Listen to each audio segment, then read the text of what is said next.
Avengers!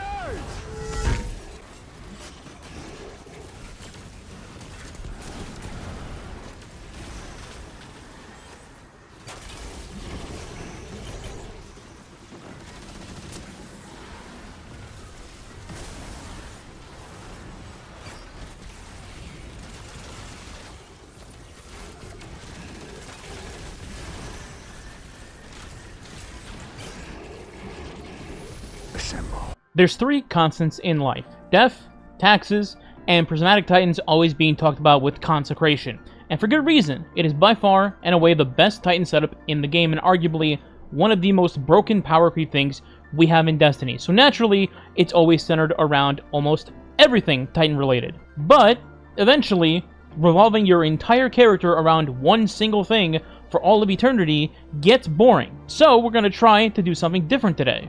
Enter my latest Titan build, Chain Lightning. I was going to give it some Captain America-like theme, but I'd rather not deal with some old ancient fossil at Disney. Anyway, moving on.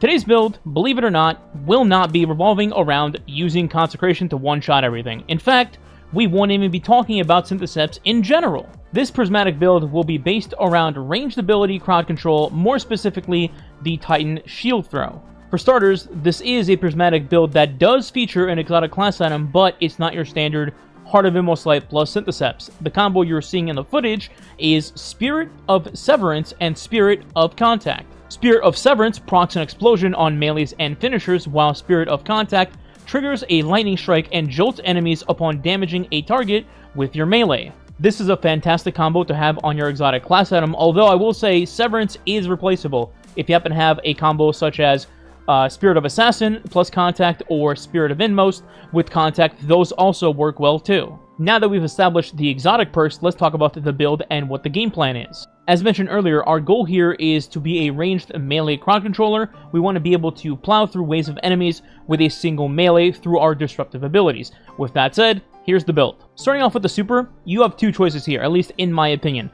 The first is what I am using, which is Thunder Crash. The main reason why I ran Thunder Crash is because I have a second loadout where I can just hot swap to a build that has Curus of the Falling Star on to pump out crazy damage with Thunder Crash, at least for this episode where the damage is a little buggy, and also there's an artifact mod that plays into this. Now, if you don't want to be doing hot swapping, there's the much safer choice for you, which is going to be Blade Fury. The reason I recommend Blade Fury is because we can use Facet of Purpose to gain free instant Woven Mail, which will protect you in content that has a lot of ad density, or you're severely underleveled like Grandmasters. Next is our melee and the star of the show, which is going to be Shield Throw. The job here is very simple. You see a wave of enemies spawning in, you throw your shield, it will proc an explosion for Severance, and it'll proc Spirit of Contact, which will have a lightning storm, which will then jolt all of those enemies that just spawned in, killing most of them, if not all of them. And for our grenade, we have Pulse Grenade just to synergize with more jolting like we're doing with our melee. It comes in handy with one of the fragments I'll be talking about in a little bit here,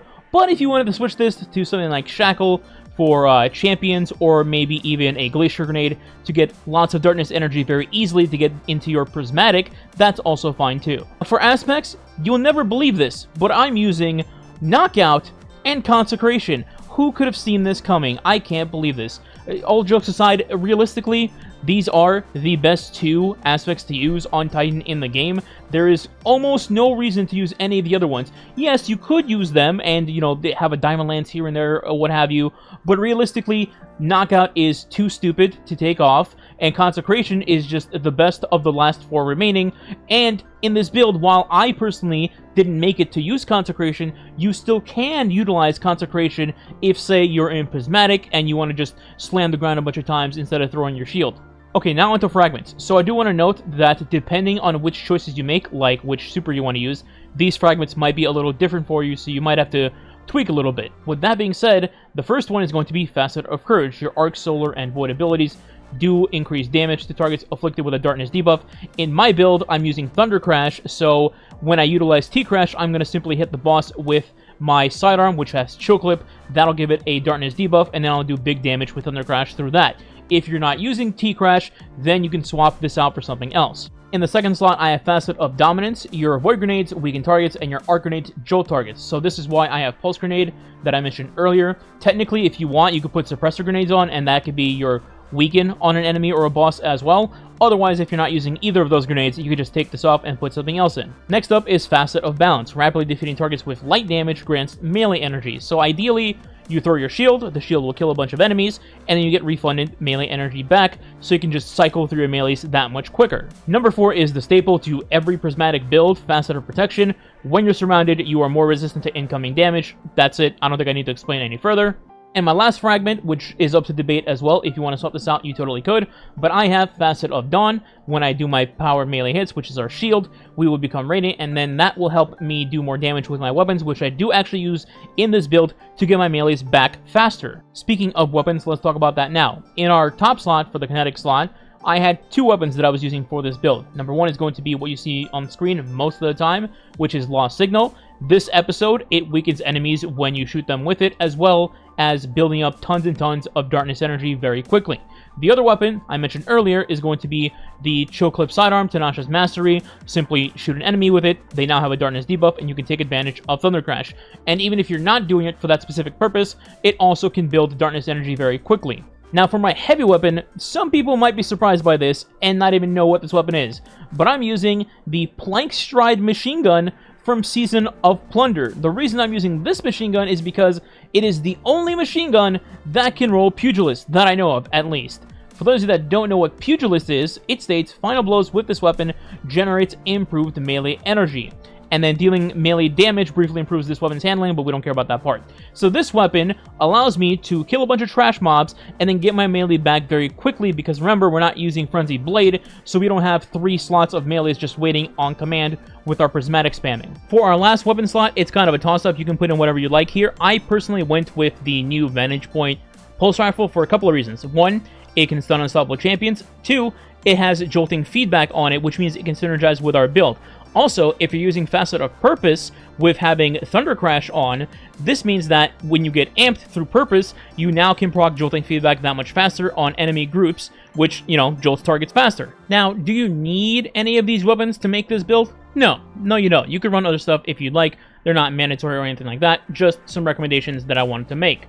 Other than the weapons, you just need to build into your kit correctly with your abilities, with your armor mods, and you should be fine. Speaking of armor mods, let's go over it. So for our artifact mods, nothing too crazy. We have the cost reduction melee mod here. We have Fell of the Revenant. We have Power from Pain, which is rapid final blows against weakened targets, can give you Devour. Not exactly common on this build, but it happens. Thick of It, for when you're surrounded, it grants you an armor charge on rapid final blows. Character Orbs to give you orbs when you break shields. And then Conductive Cosmic Crystal to give you more damage on T-Crash if you're using that. I do also have Concussive Reload on. I guess that screen just doesn't show it, but if you're using a GL, you should have this mod on too. Back to the actual armor mods, our goal is to just cycle through abilities, get our melee back as fast as we can, get our super, etc. So, starting at the helmet, we have Hands On, gain bonus super on melee kills, that's the whole build, so pretty straightforward. Heavy Ammo Finder for your LMG if you're using Plank Stride like I am. Harmonic Siphon to get a orb to drop when you're using your weapon. In our gloves, we have 1 copy of Heavy Handed to get orbs when we do get our melee kills, 1 copy of Focusing Strike to get class ability energy back when we're getting our melee kills, and then 1 Momentum Transfer. When you cause damage with a grenade, you reduce your melee cooldown. In our boots, we have 1 copy of Recuperation to get health back each time we get an orb, 1 copy of Invigoration to get a reduced cooldown on our melee each time we get an orb, and an Absolution to reduce all ability cooldowns when we get an orb. And lastly, in our class item, 1 copy of Outreach to reduce our melee cooldown when we're using our class ability, 1 copy of Distribution to reduce all our ability cooldowns when I'm using our class ability, which is Thruster, and then lastly, Reaper, after we use our class ability and we get a weapon final blow, we'll make an Orb of Power. So ideally use your Thruster, then shoot Plank Stride at a bunch of enemies and make an orb, plus Reaper also makes an additional orb. And as always, I will have a dim link for this build down below in the description if you want to check it out on your own. In conclusion, is this better than Consecration Titan? Yes. If every Consecration Titan in the world was lobotomized. Let's be serious. Consecration Titan is not getting dethroned by anything right now. It would take either some major buffs or insane artifact mods to boost everything else about Titans, or for Bungie to nerf Consecration Titan into the ground at some point in the future. Until then, it's going to be number 1. But this build is still viable to play in the endgame, is still fun, is very synergistic to Prismatic, so if you don't want to play Consecration Titan 24/7 and still use something else that's pretty good, this is right up your alley. But hey, I could be wrong. What do you guys think about this build and Consecration Titan as a whole? In the meantime, if you did enjoy the build and the video, please consider subscribing today. It does help the channel grow, and it's much appreciated. And if you want to go the extra mile, you can leave a like and or comment below as well. If you don't know what to leave as a comment, you could leave Captain America as the comment. Thanks for watching. Catch you next time.